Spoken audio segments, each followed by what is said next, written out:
Alors attends, On commence? là je suis pas devant. Voilà. On est parti. Bonjour à tous. On va parler microservices. Je m'appelle Thomas Offredou. Je travaille chez VSCT, développeur back principalement. Bonjour, moi c'est Romain Niveau, je travaille chez un client dont je ne peux pas citer le nom sur une application en Node.js déployée sur AWS. Donc comme vous l'a dit Thomas, on va vous présenter les microservices. Grosso modo, on va intervenir sur 3 plans principaux, c'est-à-dire les concepts des microservices, qu'est-ce que c'est, comment ça marche, pourquoi on l'a créé et d'où ça vient. La technique, les pièges à éviter, c'est un nouveau paradigme, mais quelles sont les contraintes associées à ce paradigme, comment éviter les problèmes qui sont définis sur l'architecture, on va dire papier, et comment on organise les équipes autour de ce type d'architecture. Et enfin, une dernière partie pour tester, on va vous présenter Vertix, donc, qui est un framework clairement qui a été créé et qui est né de cette mouvance des microservices et qui va permettre de vous mettre en place rapidement des microservices, au moins pour les poker. Et ensuite, on va parler également des technologies qui sont sorties de ce paradigme. Donc, on va commencer par les concepts. Donc, les microservices, ça vient des concepts de Mike Gantkars, qui est le créateur des pipes Unix. Donc, ce qu'il dit, en anglais, c'est « small is beautiful ». Donc, en gros, faites des choses simples, faites-les bien, et faites des petits programmes plutôt que de faire des grosses applications qui vont faire plein de choses et pas forcément toujours de manière très correcte. Il dit d'autres choses aussi, c'est qu'il faut mieux construire des prototypes rapidement pour voir si notre idée elle est valable et les faire aussi vite que possible plutôt que d'y réfléchir sur papier pendant longtemps sans réussir à faire quelque chose à la fin avec. Et comme ils sont petits, comme ces idées sont petites et que les microservices sont petits, on va pouvoir les faire et les jeter rapidement si jamais ça ne marche pas, c'est pas grave, ça coûte moins cher que de faire une grosse application. Et enfin, troisième chose, ce qu'il dit et qui est vrai, c'est qu'il faut mieux privilégier la portabilité à l'efficacité, c'est-à-dire que plutôt que d'optimiser vraiment à 100% son application, il vaut mieux choisir quelque chose qui va être portable, que vous pourrez déployer partout, que ce soit sur AWS ou sur un cloud ou un data center interne à une entreprise. Et l'avantage des microservices, comme on va le voir, c'est que les choses vraiment importantes, vraiment qui ont besoin d'optimisation, vous allez pouvoir travailler dessus uniquement. Donc concrètement, aujourd'hui, dans la plupart, c'est peut-être un petit peu moins vrai aujourd'hui, mais il y a au moins 1 ou 2 ans, dans la plupart des entreprises, on avait ça. C'est-à-dire un gros package monolithique, donc qui pouvait être très bien architecturé, donc on peut le voir, découpé en différentes couches métiers qui sont bien packagées, bien pensées, hein, c'est pas du tout ce qu'on veut dire. Mais la problématique, ça va être des gros paquets qu'on va déployer en production et qui vont être compliqués à scaler. Ce que proposent les microservices, c'est de s'appuyer sur les principes des solides. Donc solide, c'est le S, ça veut dire Single Responsive Principes, donc c'est vraiment ce que je viens de vous dire juste avant, c'est faites une application qui fait une seule chose, mais qui le fait bien. Ce qui est dit également, c'est le O de solide, ça va être de faites des applications open close, c'est-à-dire qui sont fermées à la modification, mais qui vont être ouvertes aux extensions. Vous allez en profiter pour améliorer ces choses, mais sans modifier l'application en interne. Le L de solide, c'est faites des designs par contrat, c'est-à-dire que vous allez communiquer avec vos applications par contrat, et non pas échanger des objets comme ça, ça va être vraiment par contrat, par service, comme on va le voir juste ensuite. Le I, enfin, ça va être faites plusieurs interfaces petites plutôt qu'une seule grosse. Donc ça rejoint exactement ce qu'on dit avec l'application monolithique qui va être un gros package qui va faire beaucoup de choses. Faites des petites interfaces, déployez-les, plutôt que faire une seule grosse qui va être difficile à déployer. Et enfin, le D de solide, ça va être travailler sur des abstractions plutôt que sur des implémentations. Ça rejoint le I du design par contrat. C'est, comme on peut le voir même à l'époque des monolithiques, c'est plutôt que de travailler directement avec une implémentation de service, on va travailler avec son interface. Et l'implémentation vient ensuite. Donc, on passe des applications monolithiques qui sont lourdes à déployer, on va passer sur des microservices. Grosso modo, la première étape, ça va être d'exploser notre application monolithique, donc les différentes couches en services isolés. Donc c'est ce qu'on peut voir ici, chaque couche est reprise et est explosée en un service, une application indépendante. Et du coup, les liens entre eux vont communiquer par service, par interface. En l'occurrence, ce qu'on voit émerger aujourd'hui sur les applications microservices, c'est des communications par REST pour ce type de choses. Vous pouvez faire du SOAP si vous voulez, mais ce qui est privilégié, c'est faire du REST. La grosse problématique de ça, c'est que du coup, plus vous allez avoir de services, plus ça va être un espèce de plat de spaghettis avec plein de liens dans tous les sens, et tous les services vont être fortement couplés entre eux. C'est-à-dire que Pour en déplacer un, il va falloir couper le lien service-REST, créer des nouveaux liens, créer des nouveaux services. Ça va vite devenir très compliqué à gérer, très compliqué à scaler en prod. Du coup, vous avez une question ? Pardon. Si vous avez des questions en cours de route, n'hésitez pas, hein. Posez-les, comme ça on pourra échanger ensemble. Du coup, ce qu'on va faire, c'est qu'on va couper ces liens.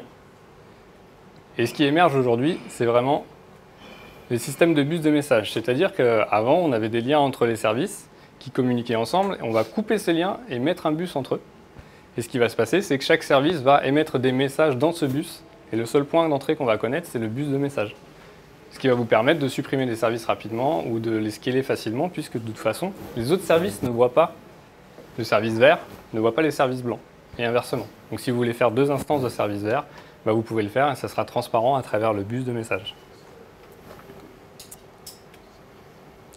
Une critique qui revient souvent sur les microservices, c'est que le bus de messages, c'est un ESB. C'est ce qui venait des principes de la SOA. Et c'est une critique qui revient de manière régulière sur les microservices. Donc nous, on va vous dire que non. Et on va essayer de vous démontrer pourquoi. Déjà, les ESB, il faut savoir, c'était des grosses solutions propriétaires, que ce soit Oracle, ESB, Fuse ou WebMethod, des choses qui coûtent cher, qui sont lourdes, qui sont complexes à mettre en place et qui sont complexes à utiliser, et qui possèdent également une intelligence de routing. La différence avec les bus de microservices, c'est que ça va être des dumb pipes, c'est-à-dire littéralement des bus bêtes. La seule chose qu'ils font, c'est recevoir des messages et les renvoyer à ceux qui les demandent. Il n'y a pas d'intelligence de routing, il n'y a pas de complexification à mettre en place. En gros, un bus de messages, il fait que réceptionner des messages et les donner à ceux qui les veulent. L'intérêt, c'est que le scaling, du coup, il en devient plus facile et que les solutions qui viennent de ça, c'est des solutions open source, contrairement au logiciel propriétaire. Donc du coup, les bus de messages également, ils n'ont pas besoin de route. Vous pouvez mettre ce que vous voulez dedans. Après, s'il y a des messages que personne ne veut les lire, c'est pas grave. Ils sont dans le bus et ils expireront au bout d'un moment. Contrairement aux ESB où vous avez un routing complexe à rediriger vers toutes les applications de votre système.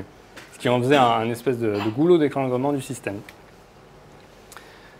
Un autre point des nouveaux bus, contrairement aux ESB, c'est qu'ils ont une topologie flexible. Vous pouvez mettre ce que vous voulez à l'intérieur. Vous pouvez mettre du JSON, des strings, ce que vous voulez. Le bus en lui-même, c'est pas grave. Il reçoit un message et il le redistribue. C'est toujours la même chose. Il est bête. Il reçoit, il redistribue. Et du coup, ça va vous permettre de mettre ce que vous voulez à l'intérieur. Et enfin, des messages, juste des messages. Voilà, un bus, comme je viens de le dire. Il prend des messages, il redistribue des messages. Pas d'intelligence. Et du coup, ce qui en fait un élément technique simple et du coup robuste. Comme on a dit au début, small is beautiful. C'est simple, mais c'est robuste. Oui. Si jamais l'architecture est orientée sur centrée sur les bus et que les bus se tombent, c'est pas dangereux pour dans le cas de microservices. Parce que le but principal du microservice, bien sûr, c'est de rendre les applications assez indépendantes, assez autonomes. Exactement. Les services assez autonomes. Du coup, si on les coupe à travers le bus. Alors, il ne faut pas le voir comme un couplage, c'est-à-dire que le bus, vous allez lui effectivement, il y aura forcément un design par contrat, c'est-à-dire que votre contrat, ça va être le message que vous allez recevoir. Forcément, vous serez dépendant de ce message, c'est-à-dire que vous allez travailler en fonction de ce message. Si vous changez ce message, vos applications ne peuvent plus communiquer ensemble. Néanmoins, il n'y a pas de lien fort, c'est-à-dire que si le bus est présent, si l'application derrière n'est pas présente, on va le voir par la suite, ça n'empêche pas votre service de continuer à fonctionner. Le but, c'est d'avoir un couplage faible entre les services, mais vous avez forcément toujours un lien. Après aussi, la plupart des brokers, les brokers de messages qu'on va utiliser dans ce genre de situation, ont des propriétés de redondance qui permettent de résilience à la panne, qui permettent d'améliorer la robustesse de l'ensemble et d'éviter d'en faire un stock. Je pense que c'était ça. Alors, quelques principes des microservices pour commencer.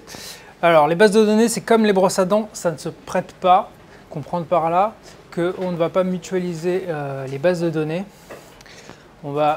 Chaque service va gérer ses propres données. On peut se dire du coup que les données sont plus centralisées. On va accepter une certaine incohérence des données pour privilégier une robustesse. C'est un principe. C'est pas une foi. Ensuite, ça a un avantage, c'est qu'en fonction de l'application, en fonction du service qui est mis en œuvre, on va pouvoir utiliser la base de données qui est la plus adaptée, que ce soit du NoSQL, que ce soit une base relationnelle qui marche très bien et qui est éprouvée, ou du orienté document en fonction du besoin. Quand je dis les bases de données ne se prêtent pas, il ne faut pas comprendre qu'on ne peut pas mutualiser une base de données autour de plusieurs applications. Ça veut simplement dire qu'on évite les bases de données qui servent de pivot, où plusieurs applications tapent dans les mêmes schémas, qui amènent fatalement à des problématiques d'évolution de cette base de données s'il y a deux applications différentes qui tapent dedans. C'est ça qu'on va éviter, moins que la plateforme physique de la base de données, qui peut être partagée, il n'y a aucun problème.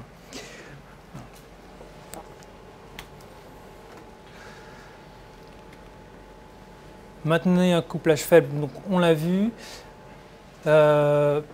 C'est important, le risque, c'est effectivement de se dire qu'on va taper directement sur un service parce qu'on le connaît. Ça mène aux archis spaghetti. On va multiplier ici les services, on va les découper et on va en avoir de plus en plus. Et donc, aller taper directement, c'est juste maintenable à terme. De la même manière, du coup, les liens directs, parce que je veux dire, les liens directs entre les applications doivent disparaître pour essayer de privilégier des services. On va éventuellement demander un service sans forcément savoir lequel c'est. On va peut-être même pas taper une adresse, on va simplement émettre un message en disant j'ai besoin de cette information. Enfin, il faudrait qu'avec un couplage faible, comme chaque application ne connaît pas ni ses consommateurs, ni directement les services qu'il utilise lui-même, on va pouvoir scaler plus facilement en horizontal.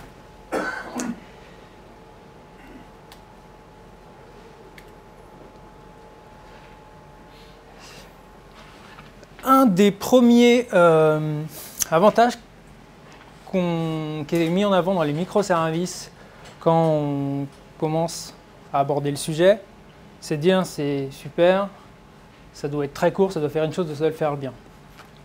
Je vais revenir un petit peu là-dessus pour dire que ça doit suffisamment être petit. Donc pour tenir dans une tête, ça ne veut pas dire que ça doit faire 100 lignes, ça veut juste dire que ça doit être simple. On peut faire des choses longues, mais qui sont suffisamment logiques, mais qui sont compréhensibles. L'idée, c'est que quelqu'un qui arrive de nouveau, qui arrive sur un projet, sur ce service-là, puisse rentrer dedans et en quelques heures, au moins avoir compris comment ça marche, ce service-là. Ça ne veut pas dire que c'est simple, ça peut être fait en C ou n'importe... Enfin, encore que C, c'est des choses qui sont quand même bien maîtrisées, mais des langages vraiment obscurs, du mainframe ou des choses comme ça, ça doit être compréhensible. Bon, évidemment, on ne va pas faire de microservices en mainframe, c'est pas le but.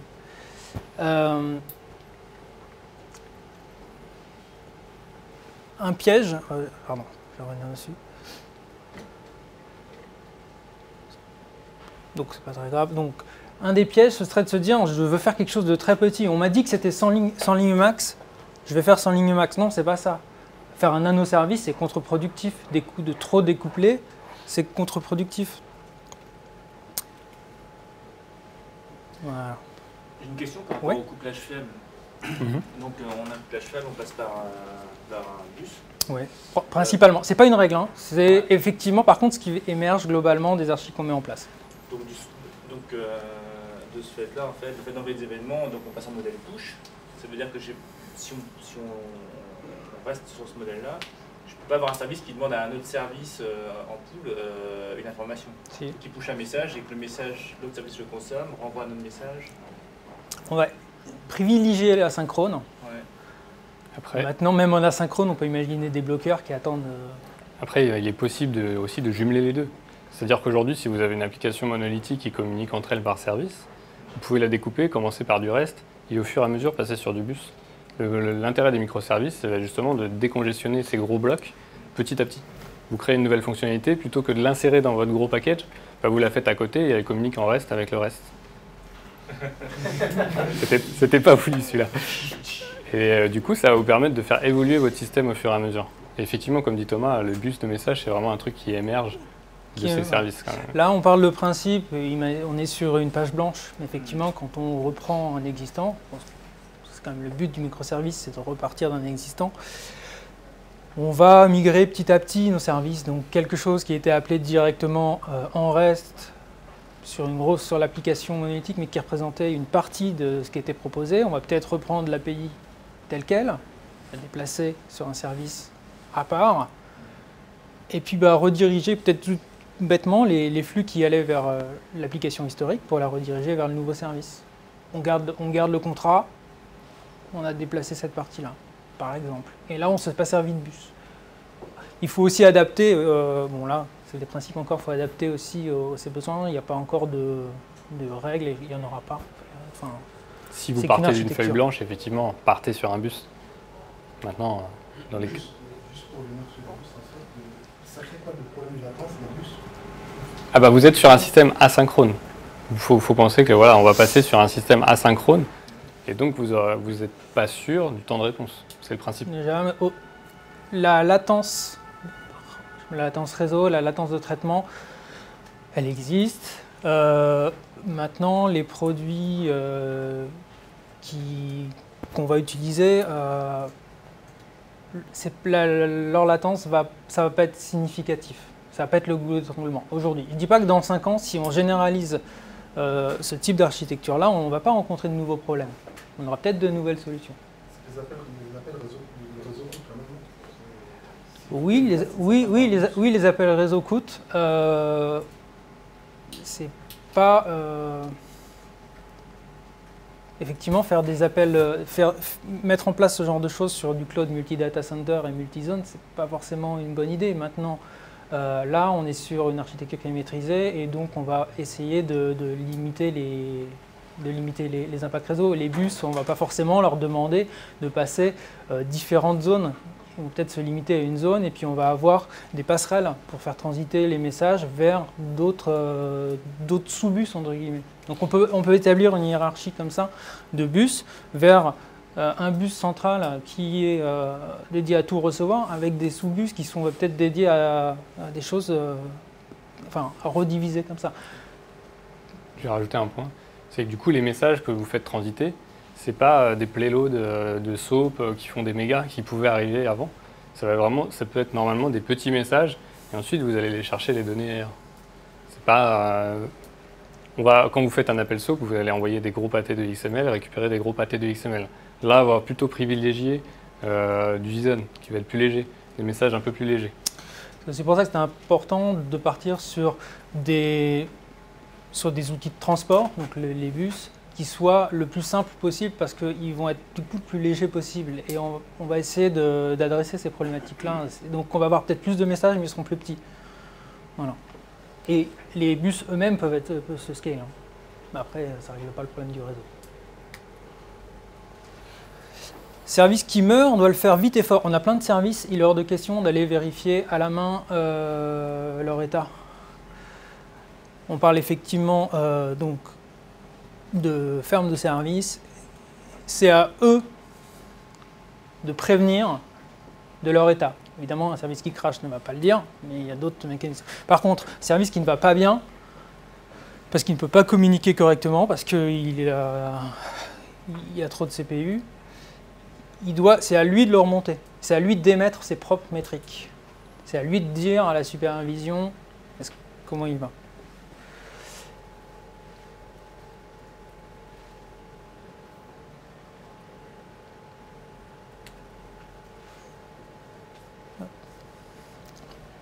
Un des principes également, c'est d'émettre en amont ce dont les autres pourraient avoir besoin. Ça peut aller un petit peu à l'encontre du pragmatisme,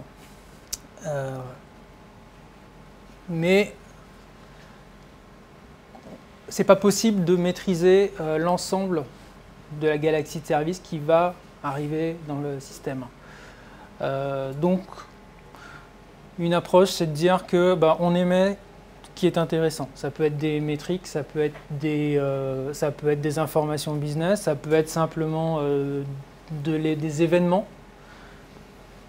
Effectivement, quand on les crée, est-ce que c'est utile ou pas de prévenir? Peut-être, parce que ça va permettre justement à d'autres des outils de monitoring, à d'autres services de réagir à ces événements, de les enrichir. Les logs, on les fait passer de la même manière. Vous pouvez. Il existe aujourd'hui des solutions de logs centralisées où en fait vous allez émettre vos logs. Donc il y a plusieurs versions, soit directement dans votre infrastructure, où vous allez émettre vos logs, tous vos logs vont partir dans cette infrastructure, qui est dans votre infrastructure, sur un service qui est dans votre infrastructure. Il existe aussi des services SaaS où on envoie tous nos logs à travers ces trucs-là. Donc effectivement, les logs, c'est plus forcément uniquement dans les fichiers, ça peut être de fournir une application en log et faire de l'analyse dessus. Alors, les logs et la supervision, c'est crucial dans ces architectures-là. On va y revenir un petit peu après. Enfin, on va y revenir beaucoup après. Un service, aucun problème, il peut y avoir plusieurs instances d'un service et plusieurs versions du même service qui cohabitent. Ça doit être un objectif. C'est pas toujours possible, hein. Il se peut qu'il y ait des incompatibilités. Mais l'idée, c'est que on envoie un service, on ne se préoccupe pas de savoir si les autres services vont l'utiliser tout de suite. Ils vont peut-être être mis au courant de l'existence d'un nouveau service, migrer dessus. Et quand l'ancien service n'existe plus, on peut décider de l'arrêter. Ou pas.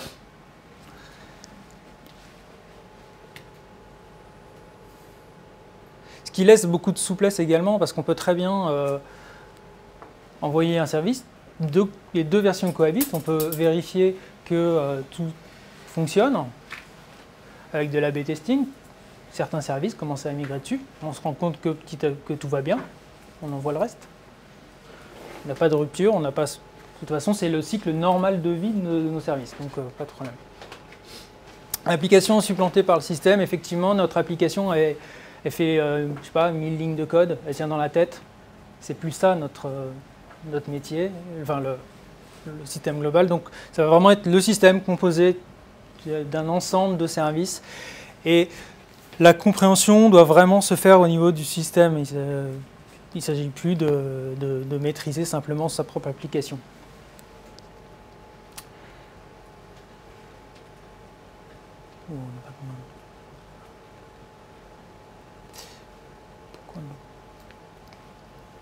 Alors, pour mettre en place du coup ces architectures.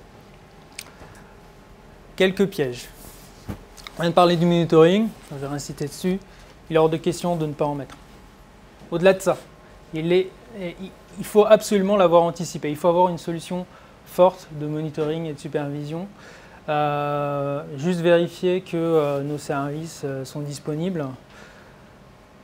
Ben, c'est peut-être pas suffisant. Aller configurer à la main notre supervision dans l'interface, dans la configuration de l'outil de supervision, c'est pas possible. On ne sait plus combien on a de services, on ne sait plus exactement où ils sont si on utilise des outils de déploiement. Ensuite, il va falloir adapter les outils. On ne peut pas aller regarder les logs directement sur les serveurs. On ne sait même pas combien on a de serveurs. On ne peut pas se dire, je fais juste... Même des systèmes qui ont fait leurs preuves, hein, même l'agrégation de syslog et autres, on va avoir tellement d'informations qu'il faut adapter les outils pour les traiter correctement. Donc on va peut-être passer par de l'Elasticsearch, on va peut-être passer par des Kibana, CollectDate, tous ces outils-là qui viennent donc centraliser ces logs et nous apportent les outils pour l'exploitation de ces logs, de ces métriques-là. Et ça, si on commence pas par... Si on n'anticipe pas ça, on va être débordé. Faire du microservice, ça ne veut pas dire non plus qu'on va demain avoir 200 instances de nos services et qu'on va avoir des milliers de services dans notre SI. Hein. On peut y aller tranquillement. Ça se trouve qu'on n'en aura peut-être que 10 parce qu'on a décidé que juste tel système, c'est en microservice. On peut très bien n'en avoir que 2.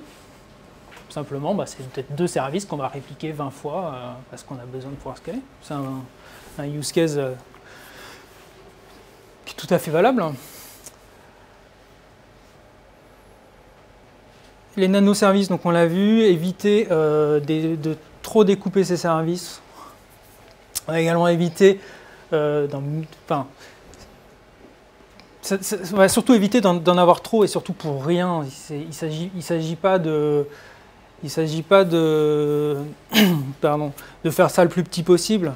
Il s'agit que ça reste compréhensible et que on déploie rapidement. De la même manière, bon, c'est pas dit explicitement là, mais comment dire, avoir N langages, pourquoi pas? Ça, c'est une promesse. Maintenant, est-ce que c'est utile? Je pense pas.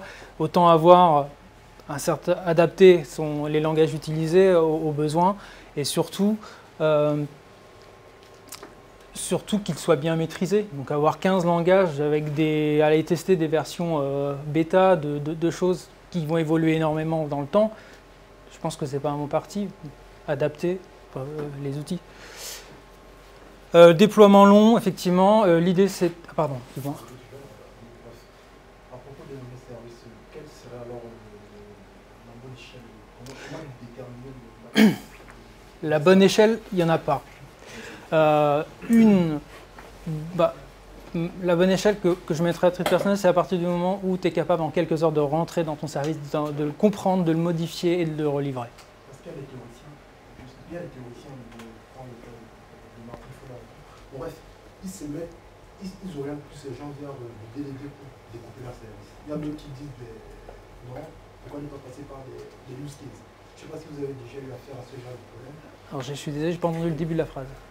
Bon, en fait, il y a des gens il y a des théoriciens qui se disent que c'est mieux de passer par le délégué du domaine driven, c'est-à-dire le le service en fonction du domaine, simplement. Il y a d'autres qui se disent non, c'est en fonction des use cases, simplement des use cases principales des cas d'utilisation principale. C'est un bon découpage.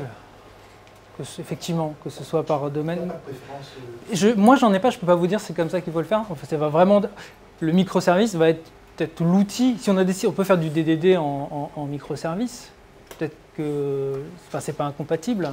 Donc, si on a décidé de faire du DDD sur son appli qui va définir la manière dont on réfléchit au sens métier, on va aussi réfléchir comme ça sur notre découpage de services. Et les microservices, ils reprennent effectivement comme ils découpent les responsabilités, ça va amener à avoir effectivement des services par responsabilité métier, un petit peu naturellement. Voilà.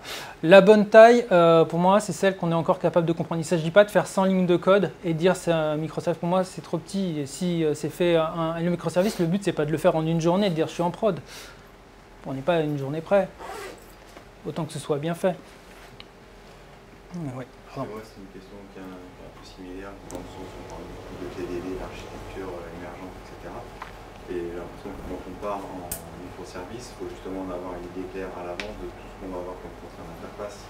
Et donc avoir une idée à peu près claire de la conception qu'on va mettre en place derrière. Et donc c'est pour savoir comment on fait pour répondre entre ces deux. Alors du coup, moi je vais vous parler d'un exemple concret que j'ai vécu en mission. En fait, on ne connaît pas forcément les besoins en avance. Et du coup, l'intérêt des microservices, c'est par exemple du bus de message, c'est fait qu'on va pouvoir adapter notre système en développant des services en fonction des fonctionnalités qu'on nous demande. Donc du coup, ça va être un système très évolutif. Vous allez partir de quelques use cases que vous savez que vous avez besoin en production. Et à partir de ces use cases, au fur et à mesure, les gens du métier vont venir vous voir et vous demander des fonctionnalités supplémentaires. Et vous allez faire évoluer votre système, comme on le disait tout à l'heure, c'est un système qui évolue, c'est le système qu'il faut regarder. Et vous allez faire évoluer votre système en diffusant des nouveaux messages et donc des nouveaux services qui s'adaptent à ces messages. Il n'y a pas besoin de savoir à la base, forcément vous avez besoin d'avoir un cas métier, mais ce cas métier peut évoluer au fur et à mesure de la vie de votre système. D'accord, mais donc au niveau des contraintes d'interface, il n'y en a pas en fait. On ne prend pas la tête, si on doit changer un truc, on change pas. Ça ne marche pas. Non, ça marche pas. Il y aura toujours besoin d'une certaine cartographie, de maîtriser son système. Oui, voilà, ça veut dire qu'il... C'est ça, faut quand même, faut pas partir non plus en se disant on va voir demain comment ça va se passer. Il faut quand même avoir une idée à peu près claire de ce faut une idée de ce que vous voulez mettre en prod, oui c'est sûr. Quel est votre besoin métier? Pas qu'au cas J, quoi, ou J+1, J+2, il faut y penser aussi, parce qu'il faut quand même, j'imagine à l'avance avoir une certaine idée des abstractions qu'on va pouvoir tirer des use cases qu'on a aujourd'hui, pour pouvoir vraiment faire une interface qui est évolutive, parce que ok, très bien, derrière on va rajouter un service, etc. On ne va pas non plus s'amuser à une interface, elle ne doit pas évoluer, on est d'accord. Elle peut s'enrichir. Après, on peut versionner aussi ces messages. Enfin, versionner le type de message. On peut envisager des choses comme ça. On peut faire cohabiter deux services, hein, l'ancien et le nouveau. Les applis déterminent lequel elles ont besoin et savent qu'elles vont recevoir tel ou tel type de message. C'est effectivement des choses à prendre en compte, l'évolution des messages. Et ça va être selon moi, peut-être la difficulté également de maîtriser cette galaxie de messages, ça explose un petit peu. Et la courbe d'apprentissage de ces messages-là, c'est là qu'elle est forte. Du coup, je reprends. Déploiement long, on a fait du microservice, on est content, on crée notre service en une journée. S'il s'agit d'avoir 2 semaines de déploiement, c'est un truc qui ne marche pas. Il est donc hors de question de prendre son livrable, de le déposer aux ops, qui vont leur faire un ticket pour qu'ils le traitent. Il s'agit d'accélérer ça, de revoir également le processus de livraison pour aller en prod. Et donc implicitement de travailler sur toute la chaîne de livraison, du développement à la mise en production. Et donc, avec des équipes pluridisciplinaires, et pas forcément de très grosses équipes, on a fait des microservices, c'est pas pour avoir 15 personnes dessus, sinon c'est que on peut faire du découpage à mon avis. Ouais. Oui. Les microservices, on parle vraiment que de la couche métier. Donc on peut imaginer d'avoir des microservices qui ont aussi une partie front, ou soit vraiment des applications en fait. Soit pour une appli web par exemple d'un site e-commerce ou quoi que ce soit, on pourrait imaginer un microservice qui fasse le calcul des frais de port. Donc là c'est très métier, effectivement ça va être on imagine bien des cas métiers, la logique métier qui soit dans un microservice. Mais est-ce qu'on ne peut pas aussi se dire par exemple d'avoir un microservice ou une application à part qui va faire le tunnel de paiement? Et dans ces cas-là, c'est-à-dire que ce que je veux savoir, c'est est-ce qu'il y a dans les paradigmes une limite sur seulement le domaine métier où il peut y avoir du... Non, j'irais même jusqu'à dire que les parties front ont adopté ces principes-là peut-être un peu plus longtemps, sans forcément qu'on le sache, parce que ça bouge beaucoup plus vite. Et si on regarde des sites je vais prendre un exemple très concret, si on prend le site de SFR, aujourd'hui les différentes pages, c'est différents services en fait. Ils ont juste agrégé ça autour d'une interface graphique standard, mais on ne va pas sur les mêmes serveurs, on ne va pas sur les mêmes applis, en fonction des pages où on va. Donc en fait c'est des micro-applis. Voilà, et après c'est agrégé effectivement au niveau de la couche présentation, mais c'est déjà faisable et ils l'ont fait et ils le font déjà parce qu'il faut aller beaucoup plus vite que sur les parties back. Aujourd'hui. Les microservices essayent justement d'essayer d'accélérer un petit peu le temps de déploiement des services. Donc je disais, grosses équipes, ça ne sert à rien d'avoir 15 personnes sur un microservice, privilégier des feature teams et être capable d'aller du déploiement à la prod. Bon, j'accélère un petit peu. Donc loi de Conway, on en parle pas mal, c'est très associé aux microservices. Donc tout logiciel reflète l'organisation qu'il a créée. En fait, ça veut dire que si on a une équipe qui s'occupe du design, une équipe qui s'occupe du service, une équipe qui s'occupe du déploiement, on va avoir on va retrouver ces composants-là. On va retrouver une brique qui fait le back, une brique qui fait uniquement la présentation et quelqu'un qui est chargé de les déployer. Alors que si on fait travailler ces équipes en même temps, ensemble, en feature team, on peut peut-être imaginer d'aller beaucoup plus vite, mais avec un seul élément, ou que ces éléments communiquent entre eux, mais que ce soit moins siloté. C'est ça que ça signifie. Microservice égale micro-team, hein, il ne s'agit pas effectivement d'avoir qu'une seule personne, il s'agit d'avoir une chaîne complète, feature team, encore une fois. Alors DevOps, du coup, ça reprend, il y a un petit peu de redondance, hein, ça reprend ce que je viens de dire, et il faut être capable d'aller du déploiement à la prod, en passant par des déploiements rapides. Donc clairement, on parle ici de DevOps avec de l'automatisation, centralisation de logs, découverte de services. Ça peut plus faire manuellement sur un système microservice. Enfin, exigence de qualité et de rigueur, c'est pas parce qu'on fait du microservice que ça fait 1000 lignes de code qu'il faut le faire mal. Les exigences, elles ne bougent pas. Les personnes qui font passer derrière, elles doivent pas subir, mais plutôt apprécier de faire du microservice. Donc là-dessus, il n'y a rien qui change.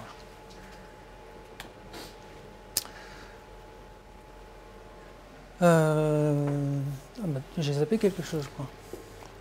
Non, c'est bon. Tant pour moi. Il faut donc voir les microservices plus comme une évolution constante d'un système global, où chaque microservice est un élément. La métaphore du corps humain est plutôt pas mal là-dessus. Hein. On a des cellules qui vivent, qui évoluent, qui meurent. Finalement, on peut même se couper un bras, on continue de marcher. Les microservices, c'est un petit peu ça l'idée. C'est la citation originale? C'était voulu? C'est... Vous n'êtes pas obligé.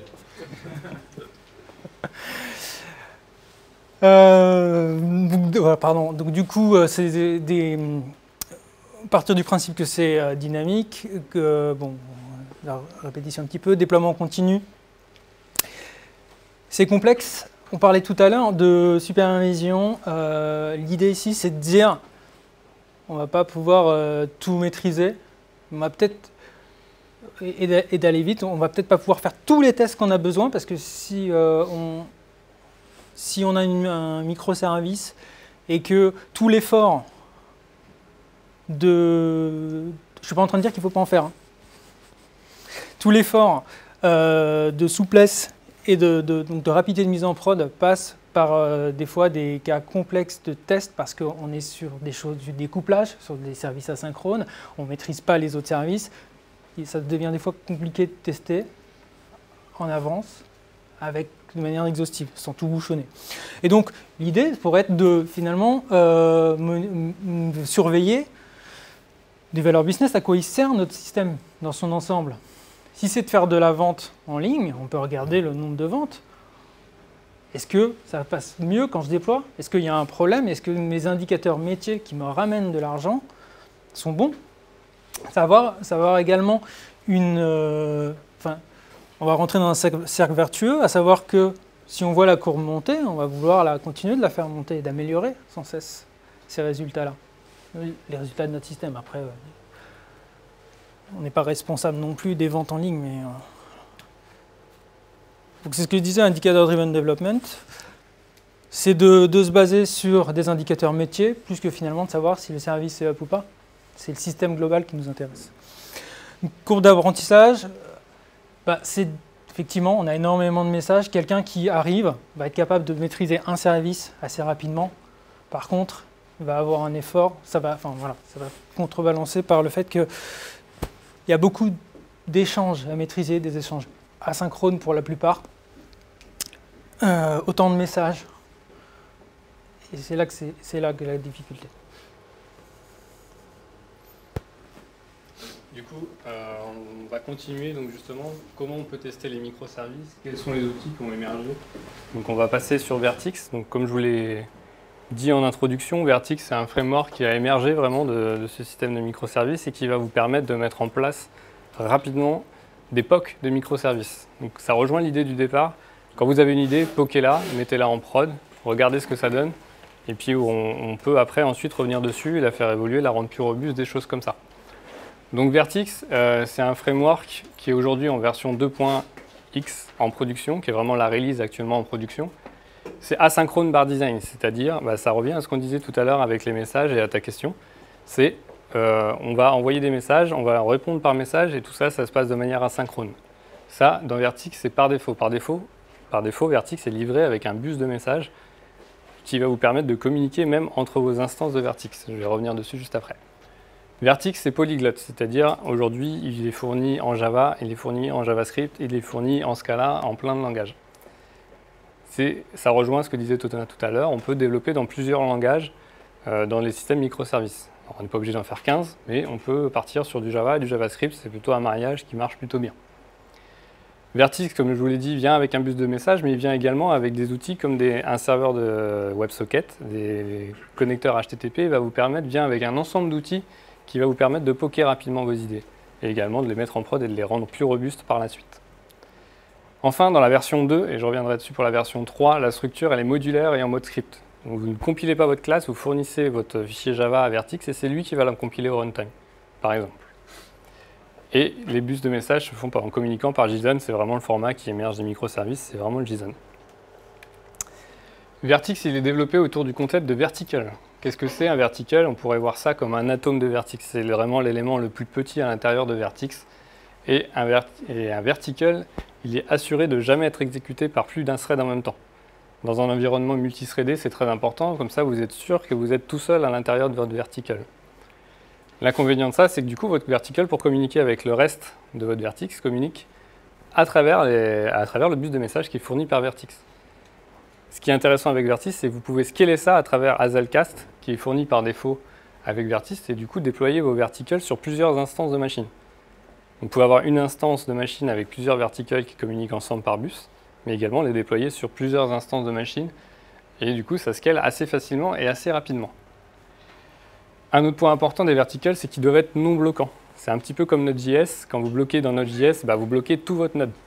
Du coup avec Vertix c'est pareil, si vous bloquez votre vertical, vous bloquez tout Vertix, c'est pas ce qu'on veut faire. Du coup, pour ça, il existe ce qu'on appelle des workers verticals. Et là, quand vous avez une tâche bloquante, ce qu'on appelle bloquante, ça peut par exemple être une connexion à une base de données, c'est bloquant. On va le mettre dans un worker vertical qui ensuite va communiquer avec vos verticals qui, eux, sont non bloquants. Du coup, ça va permettre d'exécuter énormément d'instructions à la suite les unes des autres, sans avoir besoin de créer énormément d'instances. Les exemples que je vais vous montrer par la suite de code sont basés sur Vertix 2. Qui est actuellement en production. Néanmoins, il y a Vertix 3, qui est actuellement en cours de développement, justement, qui va bientôt sortir. Normalement, ça ne devrait pas tarder. Donc, c'est l'évolution de Vertix, et ils ont pris tous les inconvénients qu'on pouvait trouver à Vertix 2, ils ont essayé de les supprimer. Et du coup, pour ça, ils ont fait une séparation déjà en Vertix, qui est le corps de Vertix, et un système qu'ils ont appelé Vertix Umbrella, qui va être toutes les extensions. Aujourd'hui, Vertix, vous le déployez, vous arrivez avec les WebSockets, avec les VanBus, avec le client HTTP, avec les timers et tout ça. Vous n'en avez pas forcément besoin. Vertix 3, vous venez avec le corps et vous rajoutez uniquement ce que vous avez besoin, le bus de message par exemple. La disparition du système de modules. Comme je vous disais, en Vertix 2, tout est déployé dans des modules. Dans Vertix 3, ils ont considéré que c'était trop complexe et c'est pas ce qu'on veut, on veut aller vite, donc on supprime le système de modules. Un point important, c'est lié au Java, donc déjà c'est uniquement en Java 8, donc ça peut être bloquant pour certains systèmes. Mais point intéressant, c'est qu'il y a uniquement le Java qui évolue, c'est-à-dire que Vertix aujourd'hui ils ont une API Java, une API JavaScript, une API Ruby. Là ils ont décidé que c'était trop compliqué à maintenir, ce qu'on peut comprendre. Du coup ils vont développer leur API en Java et ils ont développé des transcodeurs qui vont générer les API dans les autres langages. Donc quand l'API Java évolue, les autres API vont suivre directement, ce qui n'est pas le cas aujourd'hui. Donc ça va vous permettre de bénéficier, si vous développez en JavaScript, de toutes les nouveautés des évolutions de Vertix. C'est le JavaScript, c'est toujours sur la JVM, c'est Domino ou Oui. Et du coup, mais l'intérêt d'avoir fait ça, c'est que du coup, ils se concentrent uniquement sur la version Java. Et par exemple, aujourd'hui, ils travaillent sur une version en Cylon qui n'existe pas forcément en Vertix 2. En Cylon.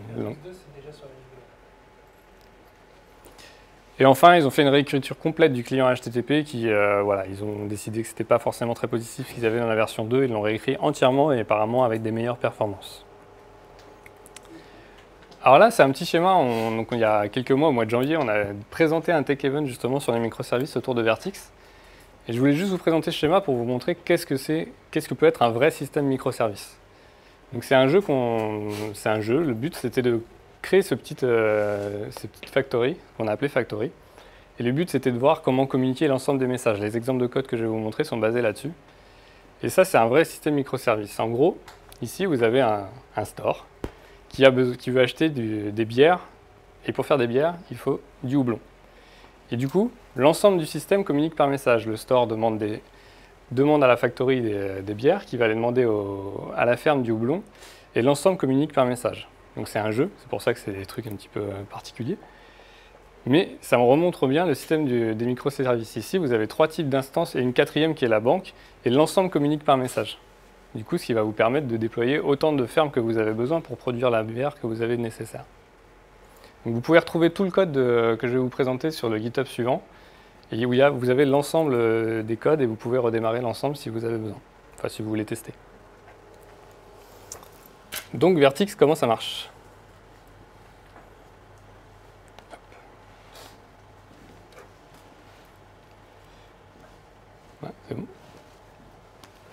Donc là, c'est la version en Java. Donc, c'est une ferme que je vous ai montrée dans le diagramme précédent. Et son but, ça va être de créer, de répondre aux besoins de houblon. Donc, comme on peut le voir, en étant en vertical, donc comme je vous l'ai dit, tous les instances de base en vertex sont des verticals. Et ensuite, vous pouvez faire ce que vous voulez. Ici, c'est l'event bus fourni directement par Vertex. L'intérêt, c'est que quand vous lancez un vertical, il va aller chercher sur la machine où vous êtes actuellement, puis sur les instances, si vous êtes sur multiples instances, est-ce que j'ai déjà un bus de message qui est démarré? Si oui, il va se brancher directement dessus et vous allez pouvoir communiquer avec l'ensemble de votre galaxie. Ça, c'est géré directement par Vertex, vous n'avez rien à faire, vous récupérez juste une instance de Vertex, d'event bus. Et ensuite, donc là, ça fait un code en Java. La problématique, c'est pour communiquer en JSON, il faut créer notre JSON. Et donc, comme on peut le voir, ça fait un code clairement très verbeux. Ici, on peut voir qu'on crée un objet JSON. Et pour chaque élément, on est obligé de les ajouter. Donc la version Java de Vertex, elle est agréable à utiliser quand même, mais elle est très verbeuse. Vous pouvez privilégier un langage qui fait du JSON par défaut, comme un JavaScript.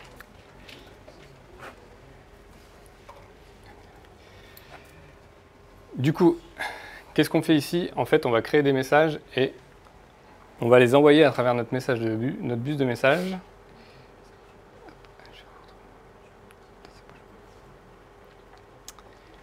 Qui est ici. Vous retrouvez votre bus de messages et vous les envoyez. Donc avec Vertex, vous avez plusieurs manières d'envoyer des messages. Soit vous les publiez à l'ensemble des instances, donc tout le monde va recevoir votre message. Soit vous pouvez l'envoyer à une machine directe, à un vertical directement. Et en plus, vous pouvez rajouter des timeouts comme ici. C'est-à-dire que vous allez envoyer un message et au bout d'une seconde, si la machine n'a pas répondu, ça répond à la question de tout à l'heure en termes de latence, vous allez recevoir une sorte d'exception et vous allez pouvoir dire, bon, bah, la machine ne m'a pas répondu, je fais un traitement à côté. Du coup, vous n'êtes pas dépendant de la réponse des autres machines, c'est directement intégré dans Vertex. C'est pas bloquant la sandwich time? Non, non. Je reçois l'exception. Alors, il y a plein de choses derrière. Le problème, c'est que la version Java est très verbeuse, donc je ne vais pas tout vous montrer. Mais en gros, ici, le handler réponse, il va être déclenché au bout du timeout et vous allez pouvoir faire ce que vous voulez à l'intérieur. Donc tout ça, c'est pas bloquant, c'est Vertex qui le gère, le bus est non bloquant. Et c'est l'intérêt même de la chose, c'est que vous envoyez vos messages et vous avez des callbacks sur ces messages et vous les récupérez. Donc vous pouvez le voir avec la version Java, ça fait un code quand même assez verbeux. Là, on va avoir une méthode très simple que je vais plus vous présenter, qui dit bonjour, c'est-à-dire qu'elle va dire toutes les 5 secondes, je crois, enfin, toutes les X temps, bonjour, je suis toujours en vie, vous pouvez m'envoyer des messages. Je crée un simple objet en JSON, je les remplis les éléments, ce que j'ai dit c'est relativement verbeux, et je le publie sur l'adresse du bus qui m'intéresse. Tu veux rajouter quelque chose ?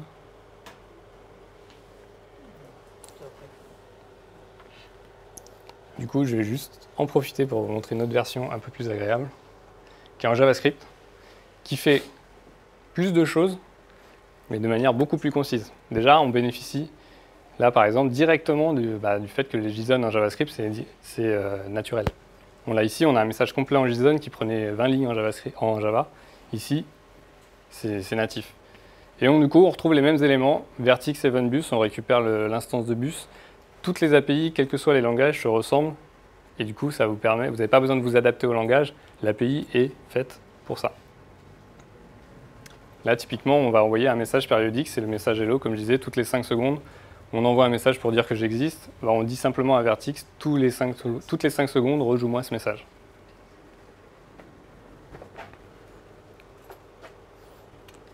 Alors, Vertex, c'est un très bon candidat à faire du microservice. Il a pas mal d'avantages, en tout cas d'attraits.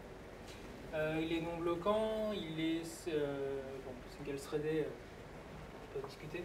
Donc, mais il est non bloquant et qui va offrir une bonne perf par rapport à un système où c'est géré par thread.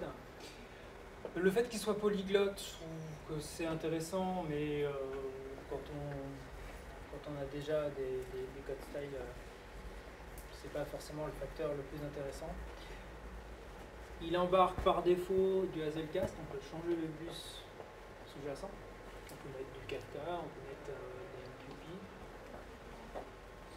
ça c'est intéressant, mais c'est même pour pouvoir communiquer avec d'autres choses. On voit qu'il est très concis, il est clairement orienté bus de message. Alors, en 10 lignes, on est capable d'envoyer et d'écouter sur un bus. Il va faire de l'autodécouverte, en tout cas pour Hazelcast, de l'autodécouverte du cluster. Ça c'est intéressant aussi. On déploie si on veut automatiser le déploiement. Ensuite, pour la découverte de services, ça c'est encore autre chose. Mais rien que ces aspects-là, ça permet d'aller assez vite. Pour poker, c'est génial. Et pour s'en servir, c'est vrai qu'on a quand même quelque chose de concis. On fait quand même déjà pas mal de choses là, en peu de code. On peut se concentrer sur ces métiers. Pour les 20 bus, c'est quoi les garanties de délivrer des messages? Ça dépend de ce que tu mets en dessous. D'accord, avec Vertex ne se charge pas, pas de retry automatique ou ce genre de choses. Et là, On n'a pas expérimenté tout, mais je ne le fais pas. Bah voilà. Et c'est vrai que, comme l'a dit Thomas, là on voit en il y a combien 5 lignes de code, on envoie un message et on le publie régulièrement. Peut-être. Mais après, ça dépend de ce que tu mets en dessous. Si tu vas mettre du Kafka, tu sais que ton message est persistant et qu'il sera lu quand le service va déployer. Le réseau, en fait, ça peut ne jamais atteindre. Ah bah c'est sûr que si tu as une déconnexion réseau, oui, ça va poser des soucis, mais... Oui, Non, je voulais savoir juste savoir d'accord. si c'était géré par Vertex ou il faut le faire explicitement. Tu vas avoir, si tu as un problème réseau, tu vas avoir une exception immédiate, donc tu pourras traiter cette exception. C'est pas un problème de latence où personne ne va jamais te répondre. Là, c'est encore un petit peu différent. C'est un problème technique avec des résolutions techniques. J'ai une petite question, qui est un peu polémique, j'imagine, mais dans les concepts d'architecture qui sont présentés, il n'y a pas de nouveauté, on est d'accord. L'asynchronisme, on en parle depuis 10 ans. Ouais. Le service en tant que tel, on en parle depuis 10 ans. Le fait de dire qu'il faut choisir la bonne granularité, c'est pareil, c'était dans les principes SOA il y a 10 ans, peut-être même plus. Toutes les notions qui se tournent autour de le fait d'associer service et web service, je pense que c'est qu'une forme d'implémentation. Donc le fait de dire qu'il faut faire du JSON plutôt que du SOAP, pourquoi pas du Avro, c'est pareil, c'est des choses qui sont décorrélées des principes d'architecture. Donc qu'est-ce qui vient de nouveau finalement dans cette approche microservice? Alors par contre, ce que j'entends, c'est qu'on a résolu des problématiques organisationnelles avec les FT, on a résolu des problématiques de gouvernance avec le DevOps, on a résolu tout un tas de choses, mais finalement les concepts d'architecture, ils étaient posés il y a 10 ans. Alors, en fait, nous, on présente les microservices, non pas comme une révolution, mais comme une évolution de la SOA. C'est-à-dire que la SOA, elle avait des problématiques qui sont connues de tous, et du coup, les microservices... Ou pas de tous. Pas de tous, mais elles sont connues. Et du coup, les microservices essayent d'apporter une réponse à ces problématiques, justement, en proposant les feature teams, en proposant des concepts. Donc, effectivement, les concepts d'asynchronisme et tout ça, ils sont connus. Là, c'est vraiment une proposition, bah voilà, on a des problèmes, comment on peut essayer de les résoudre et d'avancer sur, donc effectivement, un nouveau terme qui a été créé, qui s'appelle les microservices. Après, il y a un des gros sujets qui tourne autour de la SOA, et je pense que c'est le problème de beaucoup d'entre nous depuis 10 ans. Pour le coup, c'est le fait de se dire qu'est-ce que je fais de mon legacy. Et je pense que c'est un des plus gros problèmes de la SOA depuis 10 ans justement pour se déployer. Et moi justement, je vois pas la réponse avec ça dans ma capacité justement à demain à déployer de la SOA. Dans la littérature, là on n'a pas présenté, mais dans la littérature qu'on peut trouver sur le web, il y a pas mal d'articles justement qui parlent de migration. Voilà, j'ai une application existante, j'ai un système existant, comment je peux faire pour migrer vers un système microservice? Et ils préconisent un petit peu ce dont on a parlé au départ, c'est-à-dire déjà les nouvelles features, on ne les fait pas dans l'existant, on part sur une nouvelle architecture. Et ensuite, l'existant, on va essayer de le migrer au fur et à mesure. Tout ça, c'est une évolution, on va essayer de le migrer au fur et à mesure. Forcément, il n'y a pas de réponse toute faite, ça va dépendre de votre système, ça va dépendre de vos langages, mais on va essayer d'y aller au fur et à mesure. Il faut une volonté derrière, budgétaire, technique, politique, ce que vous voulez, pour forcément pousser la migration du système existant vers autre chose. Ouais. Quelque chose à ajouter à la remarque que tu viens de faire. Dans l'article qui est considéré comme fondateur, quelque part, du microservice, l'article de Martin Fowler, il y a une expression dans cet article qui définit le microservice comme la SOA done right. Au final, ça rejoint ce que disait Romain, c'est que pour moi, je vois ça comme une tentative de revigorer un petit peu les principes fondateurs de la SOA, qui sont un petit peu encroutés derrière des produits. Au final, quand on parle SOA, on va parler Evenbus, ESB, on va avoir des produits qui sont très lourds à mettre en œuvre, qui sont très rigides. Et la tentative qui est faite avec les microservices, c'est de revenir un peu à la source des principes qui faisaient SOA et simplement de le mettre en œuvre de façon légère. Il n'y a pas de silver bullet, il n'y a pas de solution magique, mais c'est plus une proposition d'architecture, enfin même pas d'architecture, plutôt d'approche. D'essayer de... je pense qu'il faut essentiellement aborder les microservices avant le côté technique, avant